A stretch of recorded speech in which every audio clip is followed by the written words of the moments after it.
아무도 피해갈 수 없는 게 두 가지가 있으니 그건 죽음과 세금이라고 했습니다. 죽음은 그나마 한 번뿐이지만 세금은 사는 내내 벗어날 수가 없죠. 그래서 알고 보면 역사상의 온갖 사건 뒤에는 어김없이 세금이 숨어 있습니다. 세금으로 인류의 문명을 바라본 책 세금의 세계사엔 이에 관한 재미있는 사례들이 소개되어 있습니다. 이 책에 따르면 중국이 만리장성을 세운 것은 외적 대비와 함께 중국을 드나드는 물품에 세금을 부과하기 위해서였습니다. 중국을 정복한 징기스칸에게 참모들이 죽은 농민은 세금을 내지 못한다고 진언한 덕에 많은 중국인들이 학살을 피할 수 있었습니다. 예수가 베들레헴에서 태어난 것은 고향에서 세금을 내라는 로마의 명에 따라 마리아와 요셉이 그곳에 세금 신고를 하러 갔기 때문입니다. 이슬람이 초창기에 대성공을 거둔 것은 기독교보다 훨씬 낮은 세금을 매긴 덕이죠. 심지어 13세기 이후 유럽에서 성이 일반화된 것도 사람을 구별해서 인두세를 쉽게 부과하기 위해서였습니다. 17세기 중반 수학록으로 유명한 블레즈 파스칼은 세계 최초의 계산기를 만들었는데 세금 징수원이었던 아버지의 세금 계산을 돕기 위해서였습니다. 영국의 명예혁명이나 미국의 독립도 결국은 세금 문제였죠. 미국의 남북전쟁도 노예해방전쟁이 아니라 사실은 관세전쟁이었고요. 프랑스 혁명 때 지배층뿐 아니라 세금 징수원들은 가장 많이 단두대에 오른 직업군이었습니다. 이 중엔 근대 화학의 아버지이자 악명 높은 징세업자였던 앙투안 라부아지에도 있었습니다. 어쨌든 세금은 문명과 함께 시작되었습니다. 메소포타미아인들이 이를 증명하는 수많은 세금 관련 점토판을 남겼죠. 이후 고금을 통틀어 세금은 주로 전쟁을 틈타 만들어졌습니다. 위기를 앞세워 국민의 불만을 잠재우기 좋았기 때문이죠. 17세기의 영국 사례를 보면 세금이 어떻게 만들어져 어떻게 자리 잡는지를 알게 됩니다. 당시 영국은 네덜란드, 스페인, 아일랜드, 프랑스 등 온갖 전쟁에 관여했습니다. 이를 위한 자금을 마련하느라 기상천외한 세금이 동원되었는데 그 중엔 난로세라는 것이 있었습니다. 집에 있는 화덕과 난로 개수만큼 세금을 걷는 겁니다. 그런데 난로가 몇 개인지 어떻게 알 수 있을까요? 세금 징수원들이 이를 파악하기 위해 수시로 집에 쳐들어가 샅샅이 뒤졌죠. 당연히 엄청난 반발이 일어났습니다. 그래서 집 안으로 들어가지 않아도 되는 새로운 세원을 발굴해야 했습니다. 그게 창문세입니다. 난로 대신 집에 달린 창문에 세금을 매긴 거죠. 밖에서 세면되니 집주인과 부딪힐 일도 없었고 창문을 숨길 수도 없으니 탈세도 불가능했습니다. 이렇게 되자 사람들은 창문을 막기 시작했습니다. 환기가 안 되는 집들에서 홍역과 콜레라 같은 전염병이 창궐하게 됐죠. 일단 임시세로 출발한 창문세는 전쟁이 끊이지 않으면서 영구세로 바뀌었습니다. 많은 부작용에도 불구하고 창문세는 런던에서 19세기 중반까지 계속되었습니다. 그리고 도입할 때 낮았던 세율은 시간이 지남에 따라 점점 커져갔지요. 대부분의 세금은 이런 식으로 만들어지고 유지됩니다. 역사적으로 가장 중요한 세금은 소득세입니다. 지금도 우리가 월급을 받으면 가장 많은 공제가 일어나는 부분이 소득세죠. 소득세는 18세기 말 영국에서 처음 시작되었습니다. 당시 영국은 누구보다 프랑스 혁명을 두려워했습니다. 영국으로 먼저 프랑스처럼 왕과 귀족 체제가 무너질까 봐서죠. 그래서 유럽의 여러 왕가를 지원하는데 엄청난 자금을 쏟아부었습니다. 게다가 세계 정복에 나선 나폴레옹과도 맞서야 했죠. 영국은 나폴레옹 전쟁에 쓸 비용을 마련하느라 벽돌, 유리, 벽지, 말, 개, 외투, 시계, 남자 시종 등 눈에 보이는 모든 것에 세금을 매겼습니다. 그래도 부족하자 꺼내든 게 소득세입니다. 원천징수도 이때 만들어졌죠. 영국의 소득세도 처음엔 전쟁 기간에 한한 임시세였지만 갚아야 할 국가 채무가 워낙 많은 데다 미국에서도 전쟁을 해했기 때문에 바로 부활했습니다. 그리고 창문세와 마찬가지로 처음엔 3%였던 세율이 갈수록 올라가기만 했죠. 반면 프랑스의 나폴레옹은 여러 번 소득세 카드를 만지작거렸지만 결국 포기했습니다. 프랑스 혁명을 통해 세금이 얼마나 폭발성이 강한 문제인지 누구보다 잘 알았기 때문입니다. 그래서 나폴레옹은 사실상 정복지에서의 약탈로 전쟁을 버텨나갔습니다. 결과적으로 소득세를 거둔 영국은 승리하고 소득세를 포기한 프랑스는 패했죠. 물론 이것 때문만은 아니겠지만 영국이 소득세 덕에 안정적으로 전비를 마련할 수 있었던 건 사실입니다. 그래서 소득세엔 나폴레옹을 이기게 한 세금이라는 별칭이 붙었습니다. 한편 미국은 독립 초기만 해도 작은 정부를 추구했습니다.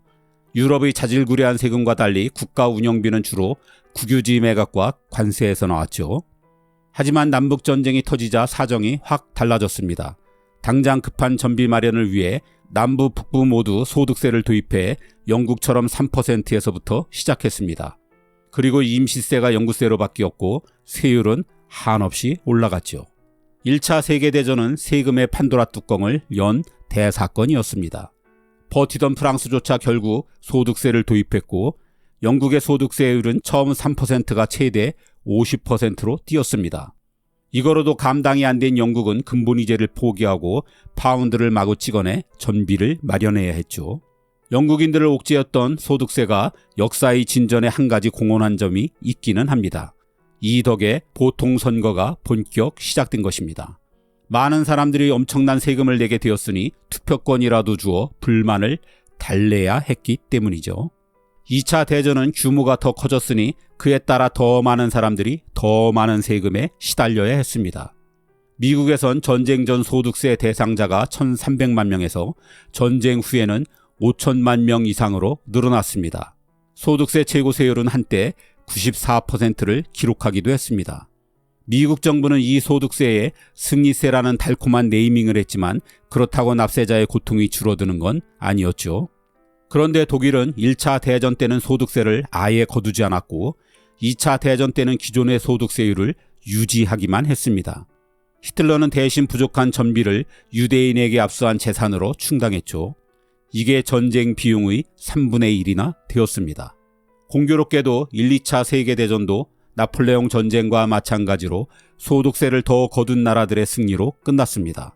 세계대전 이후 소득세는 세금계의 슈퍼스타로 떠올랐습니다. 소득세만큼 안정적이고 풍족한 세원이 없다는 걸 모든 나라가 알게 된 것이죠. 지금은 소득세가 없는 현대국가는 상상하기 어렵습니다. 우리가 누리고 있는 의료, 복지, 교육 등은 모두 소득세가 핵심 재원이죠. 미국이나 독일만 해도 정부 수입의 65%, 영국은 47%가 소득세에서 나옵니다. 한편 전쟁으로 쌓인 빚은 어떻게 해결할까요? 미국의 국가 채무는 2차 대전 후 6배가 늘어 종전 무렵에는 GDP의 110%에 달했습니다. 영국의 국가 채무는 종전 후 3배가 늘어 GDP의 237%나 되었습니다. 개인 빚도 그렇지만 국가의 채무도 누군가 갚지 않는 한 결코 없어지지는 않죠. 그래서 전쟁빚은 미래로 이월된 세금이나 다름없습니다. 가장 노골적인 건 여러 세대에 걸쳐 세금으로 월급을 터는 것입니다. 기존의 세율을 높이거나 납세자의 폭을 넓히거나 1960년대 프랑스의 부가가치세처럼 새로운 세금을 만들어내는 거죠. 세금의 세계사 저자에 따르면 이보다 더 교묘한 방법은 정부가 인플레이션을 일으키는 것입니다. 돈의 가치가 떨어지면 부채의 가치도 함께 떨어지기 때문에 정부의 상환 부담은 확연히 가벼워지게 되죠. 30년 전에 친구한테 빌린 10,000원을 지금 갚는다고 생각하면 될 것 같습니다. 게다가 인플레이션은 임금도 오르게 하기 때문에 더 높은 세율로 더 많은 세금을 내게 만들 수도 있습니다. 이렇게 되면 사실상 봉급생활자나 예금 가입자의 부는 국가로 이전되고 반면 부동산 같은 자산을 가진 사람들의 부는 더 늘어나게 됩니다. 이 과정을 통해 빈부격차가 계속 커지게 되는 거죠. 실제로 1차 세계대전이 시작된 1914년 이후 100년간 세계의 주요 통화 구매력이 95%나 떨어졌습니다. 정부는 늘 인플레이션 정책을 은밀하고 점진적으로 사용하기 때문에 대부분의 사람들은 이걸 알아채기도 힘듭니다. 다만 언론에 경기 부양, 통화 공급 확대, 화폐 가치 하락 등의 표현이 자주 나오면 인플레이션이 진행 중이라고 어느 정도 추측은 할 수 있을 듯 합니다. 루이 14세 때 프랑스의 재무장관을 지낸 장 바티스트 콜베르는 최고의 징세 기술은 가장 적은 고통으로 가장 많은 거위털을 뽑는 것과 같다고 했습니다. 인플레이션이야말로 우리의 월급을 지도새도 모르게 털어가는 거위털 뽑기의 정수죠. 사족이지만 우크라이나를 침공한 러시아의 하루 전쟁 비용이 우리 돈으로 30조 원이라고 합니다. 전쟁이 끝나면 아니 어쩌면 지금 이미 거위털 뽑기가 시작됐는지도 모르겠습니다. 그렇게 되면 러시아의 수많은 거위들은 자신의 털이 지금 뽑히는 줄도 모르고 뽑히게 될 것입니다. 영국도 그랬고 미국도 그랬던 것처럼 말입니다.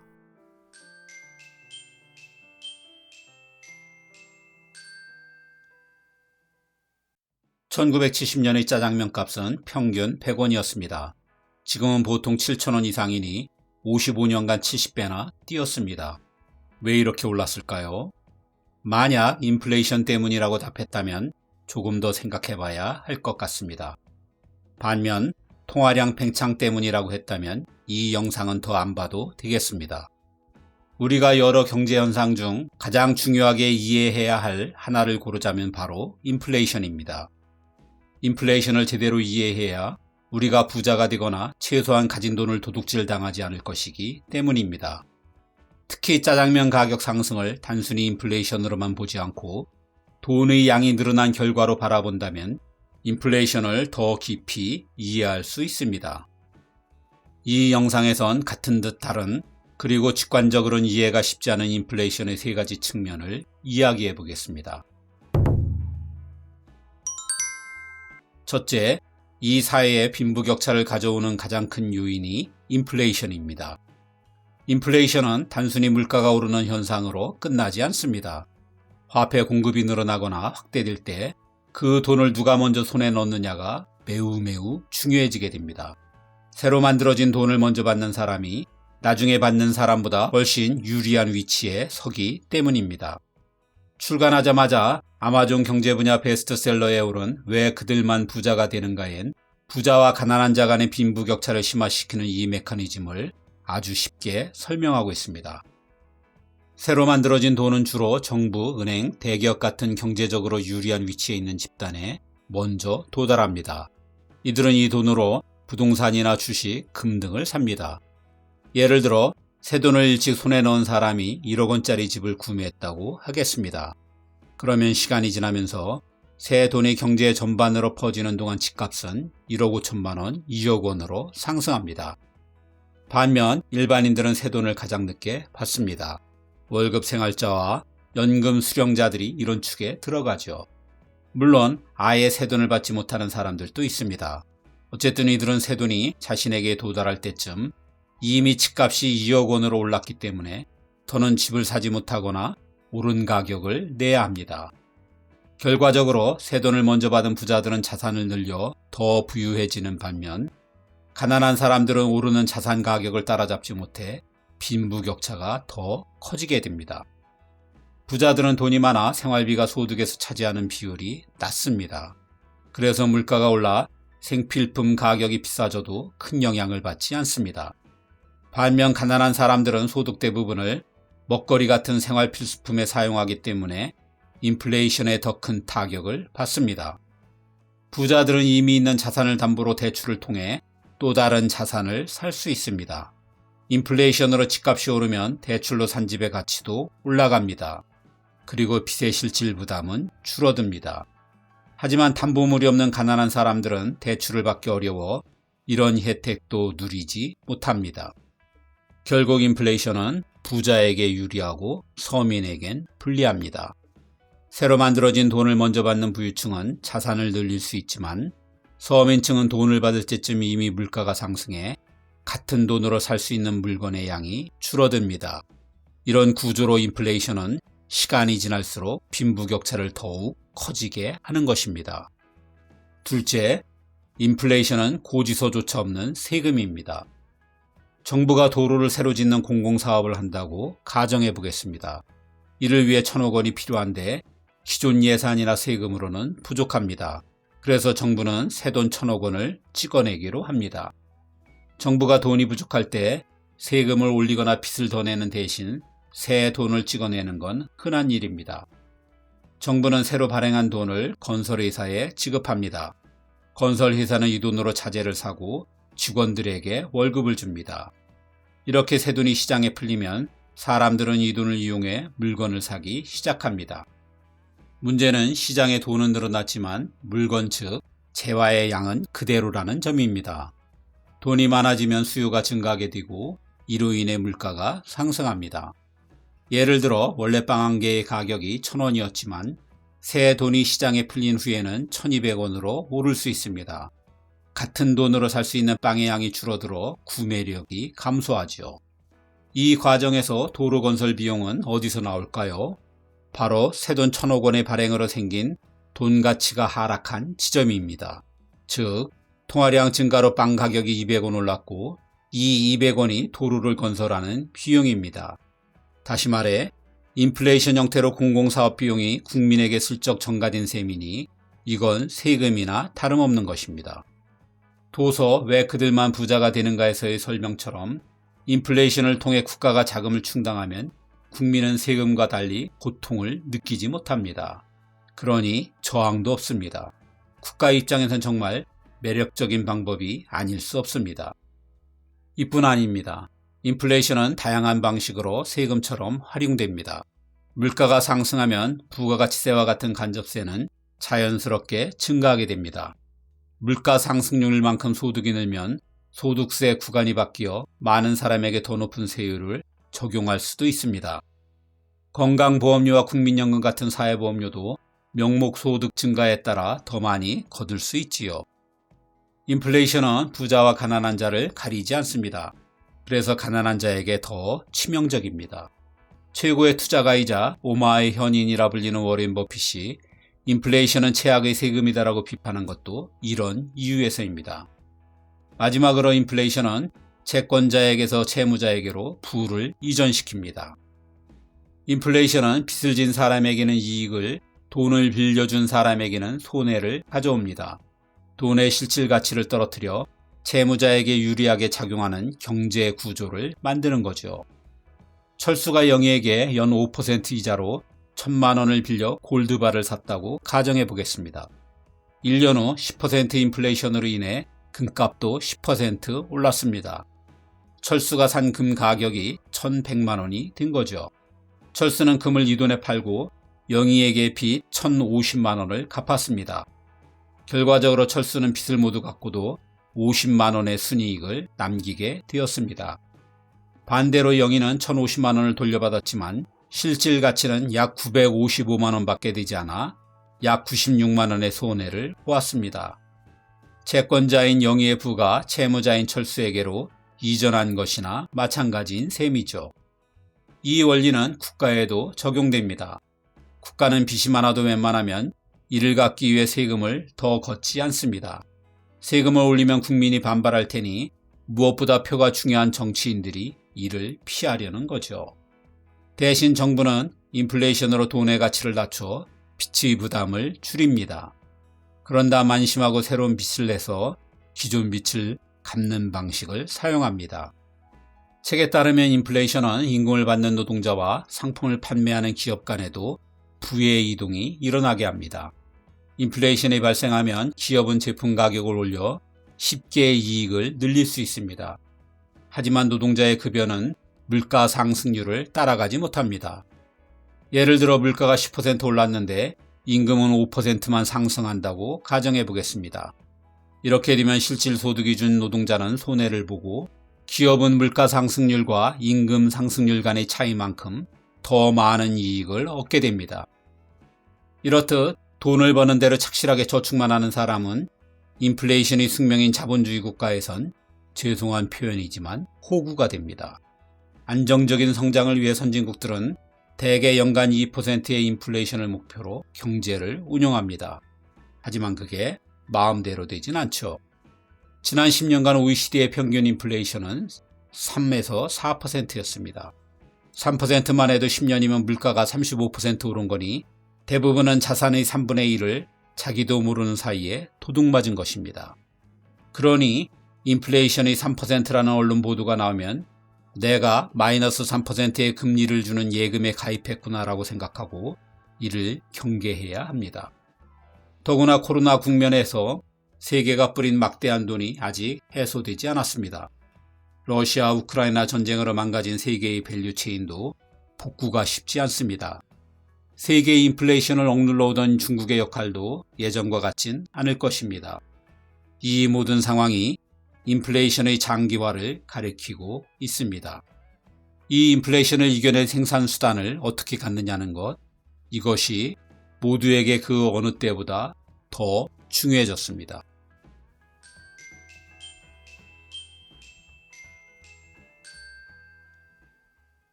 혹시 여러분들은 스웨덴에서 살고 싶지 않으신가요? 실제로 2019년 한 구직 사이트에서 20, 30대를 대상으로 설문조사를 해보니 이민 가고 싶은 나라 1위가 스웨덴이었습니다. 이유는 분명하죠. 바로 요람에서 무덤까지라는 말이 상징하는 세계 최고의 복지국가니까요. 하지만 복지가 거저 주어질 리가 없죠. 세계 최고의 복지를 누린다는 것은 세계 최고의 세금을 낸다는 뜻이니까요. 그러니 스웨덴의 세금 체계를 알고 나면 생각이 바뀌게 될지도 모르겠습니다. 한번 알아보시죠. 우선 스웨덴에선 아기가 태어나면 출생신고를 국세청에 합니다. 결혼과 사망신고도 마찬가지고요. 보통 관할구청이나 행정복지센터에서 하는 우리와는 무척 다르죠. 이게 무슨 뜻일까요? 스웨덴에선 국세청이 빅브라더입니다. 한 개인의 세금 납부 상황뿐 아니라 이사나 이직 등 태어나면서 죽을 때까지 거의 모든 것을 손바닥 들여다보듯 관리하죠. 10대 후반이 돼서 아르바이트로 돈을 벌게 되면 세금 납부가 시작됩니다. 카페에서 한 달 일에 100만 원을 벌었다고 치겠습니다. 그럼 32만 원을 칼같이 떼어갑니다. 우리 같으면 이 정도로 세금 낼 일은 없죠. 이렇듯 스웨덴에선 32%가 기본 세금입니다. 그게 얼마든 소득이 있으면 반드시 32%의 세금이 붙는 것입니다. 우리의 최저 세율인 6.6%와는 엄청난 차이가 나죠. 스웨덴에서 세금을 안 내는 사람은 국민의 6% 정도에 불과합니다. 주로 난민으로 들어온 지 얼마 안 되거나 자발적으로 노동을 포기한 부유층, 주부 등입니다. 반면 우리는 돈은 벌지만 세금을 한 푼도 안 내는 사람이 거의 40%에 가깝지요. 이런저런 공제가 많아서입니다. 이제 회사에 들어가 열심히 일하고 승진돼서 연봉 6,800만 원을 넘게 받았다고 치겠습니다. 스웨덴에선 이 기준이 아주 중요합니다. 근로자 평균 연봉의 1.5배인 6,800만 원 이상부터는 고소득자로 분류됩니다. 3분의 1 정도가 해당되지요. 이 기준을 넘으면 세금이 32%에서 52%로 껑충 뜁니다. 즉 연봉 6,800만 원에서 1원만 더 받아도 세금이 3,500만 원이 넘습니다. 이 정도 소득이면 우리나라에선 세금이 얼마일까요? 우린 지방세까지 포함해 약 1,800만 원 정도 나오겠네요. 우리나라에서 저 최고 세율만큼 내려면 연봉을 10억 이상 받아야 합니다. 그것도 스웨덴의 52%에 못 미치는 49.5%가 한국의 최고 세율입니다. 아무튼 이것만 해도 우리 기준으로는 과하다 싶은데 아직 극악의 세금이 남아 있습니다. 바로 물건 살 때마다 찰거머리처럼 따라붙는 부가세입니다. 이게 25%나 됩니다. 우리의 10% 부가세에 비하면 엄청나죠. 이렇게 세금 내면 스웨덴 사람들은 어떻게 사는 걸까요? 그냥 단순 계산해서 6,800만 원의 연봉에서 소득세 3,500만 원 떼고 여기에 부가세 1,700만 원을 제하면 남는 건 1,600만 원 뿐입니다. 고소득층인데도 한 달 쓸 수 있는 돈이 고작 133만 원이니 정말 빠듯하게 살 수밖에 없습니다. 여기에 세계 최고 수준의 물가를 감안하면 구매력은 더 떨어지게 되죠. 그러니 스웨덴에선 맞벌이를 안 하는 건 상상도 할 수 없습니다.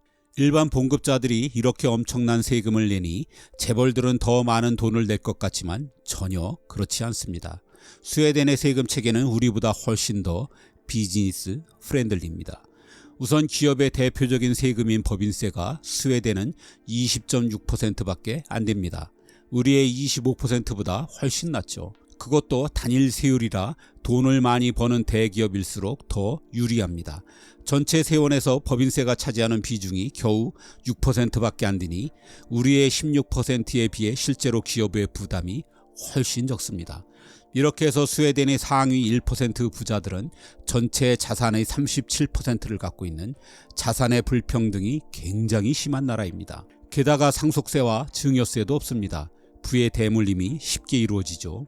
우리나라의 보수 언론에서 복지국가인 스웨덴마저 기업 친화적이라고 소개하지만 사실 반은 맞고 반은 틀린 얘기입니다. 스웨덴에선 대신 상속받은 자산을 팔 경우 자본이득세로 30%를 한꺼번에 떼어갑니다. 지금까지 본 것처럼 스웨덴의 복지 재원은 부자들이 아니라 국민 전체가 지고 있습니다. 중산층은 물론 저소득층들도 꽤 가혹한 부담을 지고 있죠. 특히 25%의 부가세는 부자건 가난하건 모든 국민이 똑같이 내는 직접세라 저소득층에게 큰 부담이 되고 있습니다. 그러니까 스웨덴에선 나의 복지는 나의 돈으로, 이게 기본입니다. 여기에 부족한 건 국가가 부의 분배 차원에서 일부 개입해 도와주는 것이죠. 이건 국민 대다수가 중산층이고 빈곤층은 일부이기 때문에 가능한 일입니다. 그럼 스웨덴 사람들은 이 무지막지한 세금에 불만이 없을까요? 놀랍게도 없습니다. 만족도 조사를 보면 늘 70-80%의 높은 지지를 받습니다. 스웨덴 사람들은 세금을 국가에 대한 투자 내지 저축이라고 생각합니다. 세금을 내는 대신 돌려받는 복지에 만족하기 때문입니다. 굵직한 것만 살펴보면 스웨덴 사람들은 유치원부터 대학까지 거의 무료로 교육을 받습니다. 대학에 가면 매달 40만 원이 넘는 용돈도 받지요. 의료복지도 막강해서 스웨덴에선 돈이 없어서 죽는 일은 없습니다. 병원비는 연간 15만 원, 약값은 30만 원 이상 내지 않습니다. 아무리 비싸도 암이건 뭐건 모두 국가가 부담합니다. 대신 의사 기다리다 죽을 수는 있습니다. 능력 있는 의사는 외국으로 다 떠났다는 얘기도 있고요.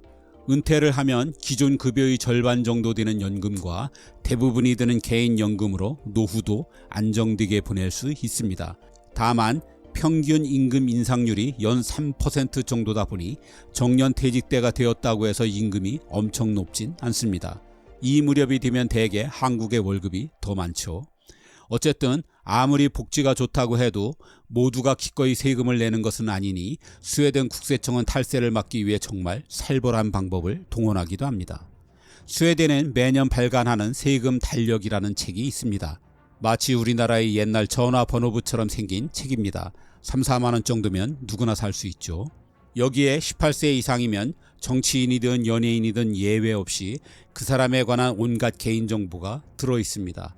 집 주소와 전화번호, 생년월일은 물론 이 사람이 얼마를 버는지, 차는 무엇을 타는지, 집은 몇 평인지, 얼마짜리 집에서 사는지, 결혼인지 동거인지까지도 공개됩니다.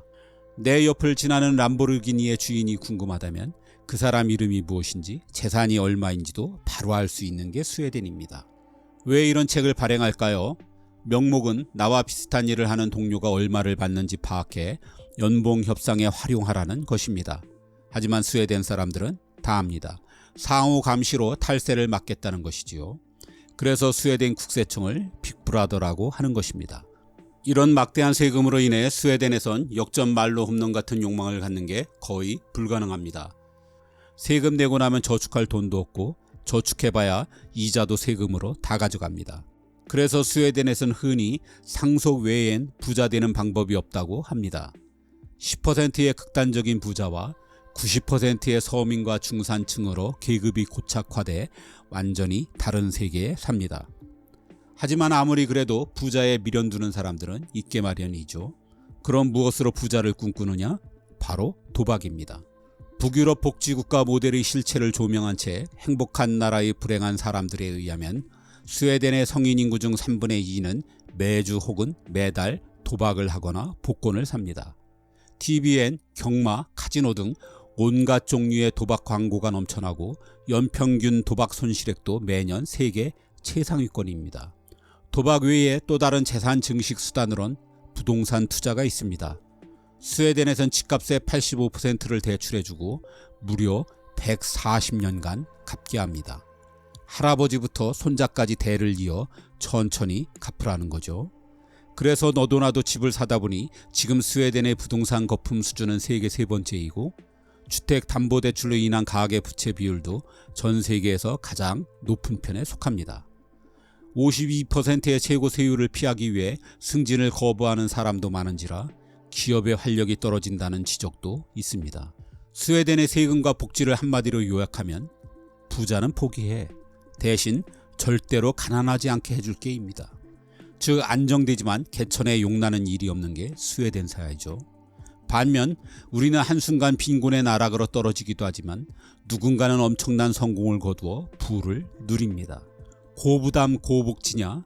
아니면 저부담 저복지냐의 논쟁은 바로 이런 상반된 상황에 대한 선택이기도 합니다. 여러분이라면 어느 쪽을 택하시겠습니까?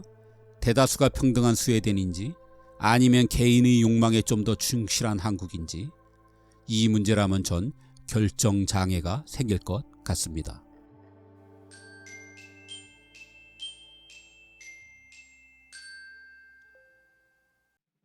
(1인당) 국민소득만을 놓고 보면 대만은 우리와 비슷한 경제 수준입니다. 그런데 이해하기 힘들 정도로 월급이 너무 적습니다. 겨우 우리의 절반입니다. 1인당 GDP가 3분의 1 수준인 중국과도 별 차이가 없고 숙련직은 오히려 중국이 더 높을 지경입니다. 대만의 임금이 유독 낮은 이유가 무엇일까요? 1990년대 말 IMF로 우리 경제는 쑥대밭이었습니다. 반도체 고모우간에 투자는커녕 살아남기에 급급한 시기였습니다. 경쟁 관계였던 대만이 이 기회를 놓치지 않았습니다. 전자와 반도체를 중심으로 한 미래 산업에 70조 원을 쏟아부었죠. 목표는 분명했습니다. 대만 전체를 실리콘 섬으로 만들겠다는 것입니다. 이 투자는 분명 성공했습니다. 애플의 아이폰을 만드는 폭스콘이 세계적인 기업으로 성장했고, OEM 업체에 불과했던 TSMC는 시가총액이 삼성을 뛰어넘었습니다. 그 덕에 대만은 2022년 20년 만에 1인당 국민소득이 한국을 앞서기도 했습니다. 그 후 다시 역전되었지만 양국의 1인당 GDP는 거의 같아졌습니다. 평소 한국에 강한 라이벌 의식을 가진 대만인 만큼 당연히 자랑스러워해야 할 일이었습니다. 그런데 정치인들과 달리 국민의 반응은 싸늘했습니다. 도대체 누구를 위한 성장이냐는 것입니다. 그럴만도 한 것이 대만의 월급은 대졸 초임이 평균 150만원대에 대기업 부장이 되어봐야 250만원 정도입니다. 반면 타이페이의 집값은 서울과 비슷하거나 일부 지역은 서울에서 가장 비싼 서초구를 능가합니다. 지금까지는 그나마 낮은 물가 덕에 버텨왔습니다. 그런데 코로나 이후 이미 포기한 부동산은 물론이고 인플레이션으로 생활비까지 껑충 뛰고 있습니다. 대만 청년의 빈곤을 상징하는 게 타오팡입니다. 타오팡은 아파트를 여러 채로 쪼갠 일종의 원룸입니다. 최대한 면적을 넓히기 위해 베란다 밖으로 컨테이너 박스가 볼록 튀어나오게 만든 불법 증축이죠. 몸 하나 겨우 누울 수 있는 타오팡이 타이페이에선 월세가 40~50만원 합니다. 월급의 3분의 1을 이 좁아 터진 방에 써야 하니 미래를 위한 저축에 나설 여력이 없습니다.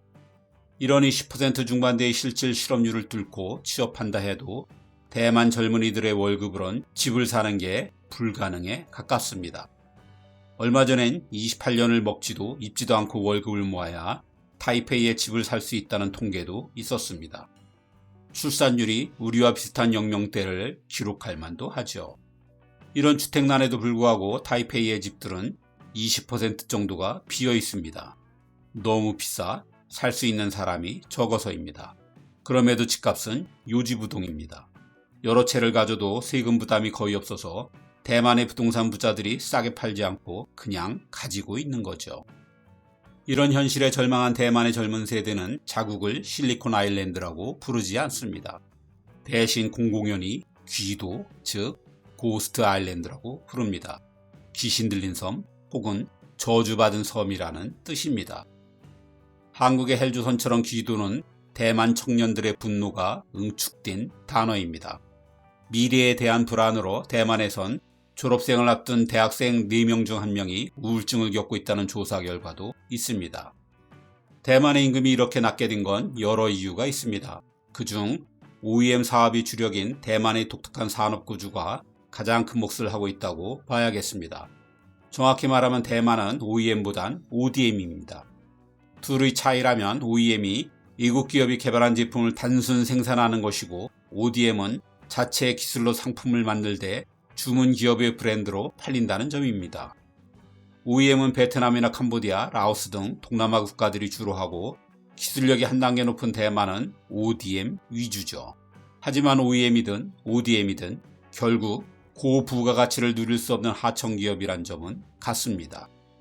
1970, 80년대 우리가 대기업의 자원을 집중해 중공업 위주로 경제 개발에 들어갔다면 대만은 중소기업을 중심으로 미국의 전자제품을 위탁 생산하면서 경제 발전을 이루었습니다.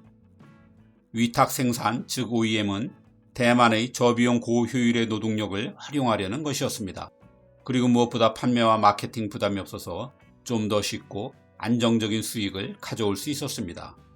초기 산업을 국영기업이 주도하면서 조성된 보수적인 경제의 생태계가 분명 한몫했을 것입니다. 어쨌든 이 덕에 대만은 2002년까지 1인당 GDP에서 한국을 앞설 수 있었습니다. 반면 우린 IMF 등 온갖 부침을 겪으며 그야말로 다이내믹 코리아가 됐죠. 하지만 OEM은 분명한 한계가 있었습니다. 가격 결정권이 없다는 것입니다. 예를 들어 삼성, LG, 현대자동차처럼 글로벌 파워 브랜드를 가진 기업은 가격도 올리고 그 수익도 모두 가질 수 있습니다. 하지만 대만의 폭스콘은 애플의 아이폰 그 어디에도 상표가 붙어 있지도 않고 제품가를 인상해도 계약액 이상은 가져갈 수가 없습니다. 그러기는커녕 OEM 업체는 원청업체로부터 끊임없이 원가 절감의 압력을 받기 때문에 결과적으로 임금 상승 여력이 부족하기 십상입니다. 게다가 대만엔 비슷한 일을 하는 중소기업이 너무나 많아 경쟁이 정말 어마어마합니다. 이들은 시장에서 살아남기 위해 부가가치 창출은커녕 생산 비용을 최소화하는 데 경영의 모든 초점을 맞추곤 했습니다. 가장 손쉬운 방법이 임금을 후려치는 거였죠. 이런 상황에서 2000년대 들어 중국이 세계무역기구에 가입하고 국제무역에 본격 뛰어든 게 대만엔 악몽이었습니다. 국내 기업들끼리의 경쟁도 벅찬데 이젠 하청을 따내기 위해 중국과도 싸워야 했습니다. 당연히 중국의 노동력은 더 저렴했습니다. 중국 기업에 밀려 문을 닫는 대만 기업이 급증했습니다. 이렇게 되면서 대만의 경제 성장도 임금 인상도 멈추었습니다. 그러는 사이 한국은 브랜드 파워를 갖춘 대기업들을 앞세워 중국 경제 성장독을 톡톡히 누르면서 대만을 앞질렀습니다. 생존에 몰린 대만 기업들은 아예 중국으로 진출했습니다. 중국의 값싼 노동력과 급팽창한 시장을 함께 노린 것이죠. 최고조에 달했던 2011년에만 대중국 투자액이 약 190조 원이었고 중국으로 일하러 간 대만인이 인구의 거의 10%인 200만 명에 달했습니다. 중국으로선 대만의 자본과 기술이 필요했고 게다가 언어가 같아 그 누구보다 쉽게 중국에 자리할 수 있었습니다. 하지만 대만의 임금만 놓고 보면 이건 재앙이었습니다.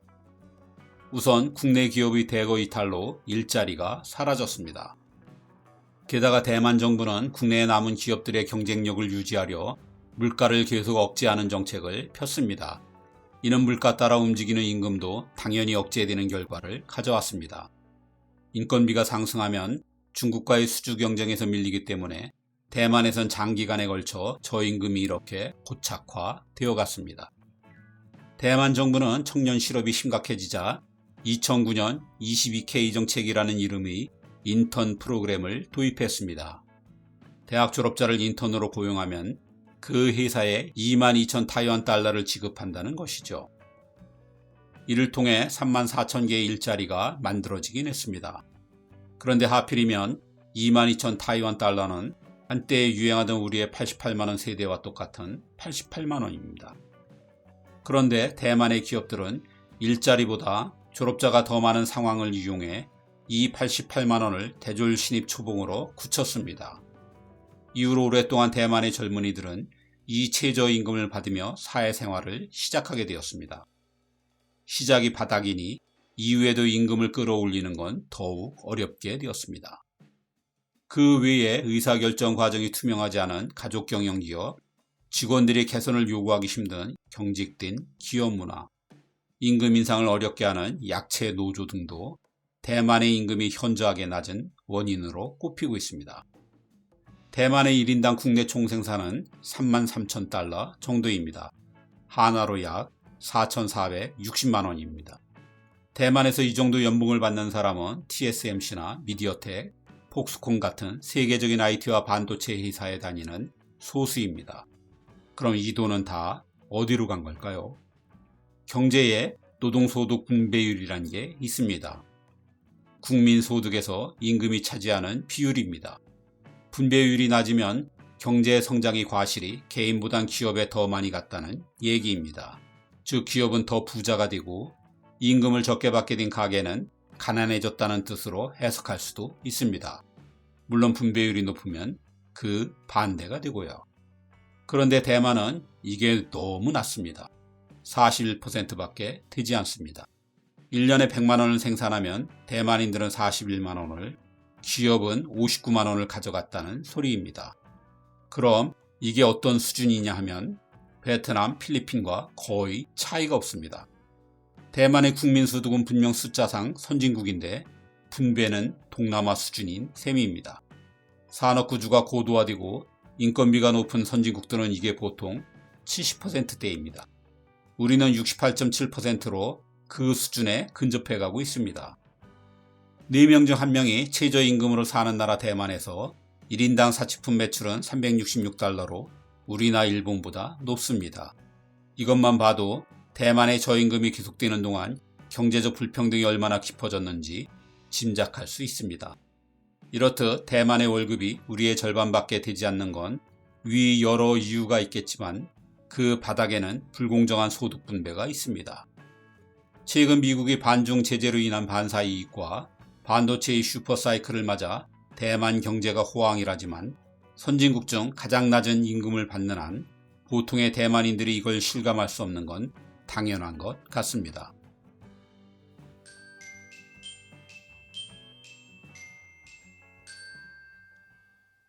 얼마 전 인도네시아 정부는 파뮤 수출을 금지했습니다.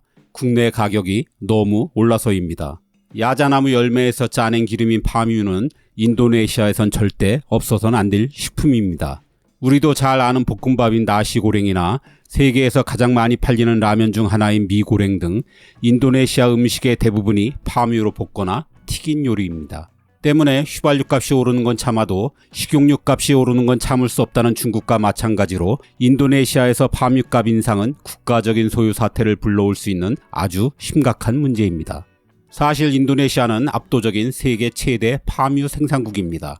세계 수출량의 60%를 차지하지요. 그런 나라에서 파뮤 가격이 연초 대비 무려 50%나 올랐습니다. 왜 이런 가격 급등이 일어난 것일까요? 그건 우크라이나 전쟁 때문입니다. 인도네시아가 파뮤 생산 1위국이라면 우크라이나는 해바라기 씨유 생산 1위국입니다. 또 다른 전쟁 당사국인 러시아는 2위지요. 이 두 나라를 합치면 해바라기 씨유 전 세계 수출의 75%입니다. 그런데 이 두 나라의 전쟁 때문에 해바라기 씨유 수출이 꽉 막혀 버렸죠. 당연히 세계적으로 식용유 대란이 일어났습니다. 이에 인도네시아의 파뮤 회사들이 자국 대신 이익을 많이 남길 수 있는 해외 수출에 주력하면서 최대 생산국임에도 가격 폭등이 일어난 것입니다. 인도 역시 큰일입니다. 인도는 세계 최대 식용유 수입국입니다. 거의 대부분의 해바라기유는 우크라이나와 러시아에서, 파뮤는 인도네시아에서 조달해왔습니다. 그러지 않아도 힘겹게 사는 인도 서민들이 저 멀리 떨어진 러시아와 우크라이나 전쟁의 직격탄을 맞고 있는 것입니다. 인도 정부도 폭동이 일어날까봐 지금 전전긍긍하고 있는 중입니다. 우크라이나에서 7,000km나 떨어진 우리라고 이런 사태를 피할 수는 없습니다. 우리가 수입하는 해바라기 씨유의 57%가 우크라이나 산입니다. 지난 2월 러시아가 우크라이나를 침공한 뒤 전체 식용유 가격은 이미 20%가 올랐습니다. 이 추세대로라면 여름쯤엔 거의 2배가 될 것이라고 합니다. 치킨, 짜장면, 파전, 튀김 등 기름을 많이 쓰는 음식값이 전방위적으로 오를 것 같습니다. 그런데 식용유 사태는 식량난에 비하면 애교나 다름없습니다. 러시아는 세계 1위의 밀 수출국이고 우크라이나는 5위입니다. 이 두 나라가 전 세계 밀의 30%를 책임지고 있고 옥수수도 19%나 됩니다. 유엔 식량 농업기구에 따르면 세계 식량 가격은 전쟁 이후 연일 사상 최고치를 찍고 있습니다. 오랜 내전에 시달려온 시리아는 러시아의 밀 지원이 끊기면 1,000만 명 이상이 당장 굶주릴 판입니다. 밀 공급의 80%를 러시아와 우크라이나에 의존해온 이집트 역시 발등에 불이 떨어졌지만 뾰족한 해결책이 아직 없습니다. 코로나19로 관광산업이 무너지면서 인구의 80%가 빈곤층이 된 레바논은 이 두 나라에 대한 밀 의존율이 무려 95%나 됩니다. 이렇듯 러시아와 우크라이나의 전쟁은 이웃한 두 나라 간의 단순한 전쟁이 아닙니다. 정말 지구상의 거의 모든 나라가 어떤 형태로든 이 전쟁의 영향을 받고 있습니다. 앞에서 식용유와 밀의 두 가지 예만 들었을 뿐 석유, 가스, 반도체, 핸드폰, 자동차 등 거의 전 분야가 이 전쟁으로 들썩이고 있습니다. 이는 우리가 지금 나라별로 철저히 분업화된 소위 세계화 시대에 살고 있기 때문입니다. 게다가 자원에 대한 상호 의존도가 사상 유례없이 높아 이젠 지구상의 작은 국지전조차 세계 경제에 큰 타격을 줄 수 있습니다. 그래서 지금 세계는 우크라이나에서 벌어지고 있는 큰 희생이나 전쟁의 승패 따위엔 사실 큰 관심이 없습니다. 그보단 과연 이 전쟁으로 30년 이상 지탱해온 세계화라는 경제 질서가 정말 끝장날 것인가에 쏠려 있습니다. 세계화는 단순화시키면 가장 값싼 곳에서 물건을 만들어 전 세계의 수출에 이익을 극대화하자는 것입니다. 그럴 수만 있다면 그게 적군이든 아군이든 상관없지요. 효율성을 최고로 치는 자본의 논리에 충실한 질서, 이게 세계화입니다. 세계화는 18세기 영국 경제학자인 데이비드 리카도의 비교 우위론에서 시작되었습니다. 나라별로 생산비가 상대적으로 더 적게 드는 제품에 특화하여 교역하면 서로 이익이 극대화된다는 논리입니다. 이 200년도 넘은 이론은 1991년 소련이 붕괴하면서 현실화할 수 있었습니다. 냉전 시대가 끝나고 러시아가 자본주의를 받아들여 자신들의 비교 우위인 에너지와 원자재를 맡음으로써 세계 경제 시스템이 한 축이 된 것입니다. 세계화를 상징하듯 미국의 맥도널드가 러시아에서 문을 연 것도 이때쯤이죠. 여기에 2001년엔 중국이 세계무역기구에 가입하면서 세계화는 날개를 달았습니다. 중국이 자신들의 비교 우위인 값싼 노동력을 앞세워 세계의 공장 역할을 맡은 거죠. 이렇게 세계는 연구개발은 선진국이, 생산은 개발도상국이 맡는 지금의 글로벌 분업체제를 만들어냈습니다. 기업들은 인건비와 원자재 값이 싸다면 세계 어디든 공장을 세워 이익을 늘렸고 지속적인 단가 하락 덕에 세계는 인플레이션 없는 장기 성장을 누렸습니다. 사실 우리를 포함해 홍콩, 대만, 싱가포르 등 아시아의 4마리 용도 이 덕을 많이 보았죠. 그런데 문제는 미국의 입장에서 중국이 예상보다 너무 빨리 너무 커졌다는 것입니다. 중국은 세계무역기구에 가입한 지 단 10년 만에 미국을 제치고 세계 최대 제조업 국가가 되었습니다. 그리고 지금은 세계 제조업의 30% 가까이를 차지하죠. 중국은 2008년 미국의 리먼 사태가 촉발한 글로벌 금융위기를 사실상 구원하면서 명실상부한 G2가 되었습니다. 그리고 이제 중국은 세계의 공장에 만족하지 못하고 세계 경제의 설계자가 되려고 합니다. 이걸 용납할 수 없는 미국은 미국 우선주의를 내세웠고 이때마다 중국은 경제 보복으로 맞대응하면서 2010년대부터 세계화는 금이 가기 시작했습니다. 그러다 세계는 코로나 시대를 맞았죠. 중국을 포함해 세계의 공장 역할을 하던 나라들이 대거 봉쇄에 나서면서 대규모의 공급 차질이 빚어졌습니다. 코로나 팬데믹은 위기시 분업화된 글로벌 공급망이 전혀 작동되지 않을 수 있음을 깨닫게 해주었습니다. 싼 것만큼이나 안정된 공급이 얼마나 중요한지 알게 된 것이죠. 이렇게 세계화가 위태해진 상황에서 러시아가 우크라이나를 침공했습니다. 이유가 어떻든 관련 전문가들은 이 전쟁을 세계화에 날리는 결정타라고 보고 있습니다. 러시아는 턱 밑까지 다가온 나토 확장에 대한 경고라고 하고 서구는 세계화의 밑바탕인 상호 신뢰 위반이라고 합니다. 이에 러시아는 유럽의 아킬레스건인 에너지로 협박하고 있고 서구는 경제 제재로 맞대응하고 있습니다. 그러는 사이 러시아와 우크라이나가 세계화에서 맡은 역할, 즉 에너지, 곡물, 원자재 등의 공급 기능은 완전히 정지되었습니다. 그럼 앞으로의 세계는 어떻게 될까요?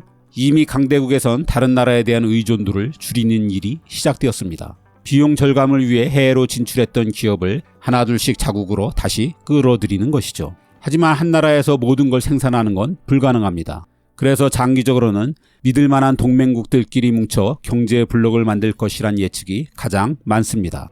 미국은 무엇보다 중국을 자꾸만 강하게 만드는 지금의 경제 체제를 해체하고 싶어 합니다. 그렇게 되면 중국도 자신을 중심으로 하는 또 다른 블록을 만들게 되겠죠. 여기에 서구 세계로부터 미운 털이 박힌 러시아가 당연히 합류할 것이고요. 그야말로 신냉전 시대입니다. 공교롭게도 냉전 해체를 상징하던 맥도널드가 최근 러시아에서 모두 문을 닫았습니다. 어쨌든 이 두 나라만 해도 세계 경제의 20% 규모입니다. 그리고 미국의 독주를 늘 못마땅하게 여기는 인도와 브라질의 선택 여하에 따라선 상당한 규모의 경제 블록이 될 가능성도 있습니다. 중국을 최대 교역국으로 둔 64개국 중에서도 중국 측에 합류할 나라들이 분명 있을 것입니다. 물론 세계화에서 가장 큰 이득을 얻은 중국이 이 황금알을 낳는 거위를 과연 버리게 될지는 알 수 없습니다. 미국은 분명 엄청나게 큰 양보를 요구해올 것입니다. 과연 중국이 그 굴욕을 받아들일까요? 미래의 경제체제가 무엇이 되건 세계화의 위기는 우리의 위기입니다. 새로운 경제 질서가 자리 잡힐 때까지 무역의 위축은 분명하기 때문입니다. 두 개의 블록으로 나누어지는 것도 우리처럼 무역 의존도가 높은 나라에겐 좋을 리가 없습니다. 경제가 재편되는 과정에서 필연적으로 발생할 장기적인 물가 상승과 인플레이션도 풀기 쉽지 않은 난제입니다. 뭐가 되든 고통스러운 시간이 될 터인데 우리 정치인들이 이를 잘 풀어갈 실력이 있는지 모르겠습니다. 걱정입니다.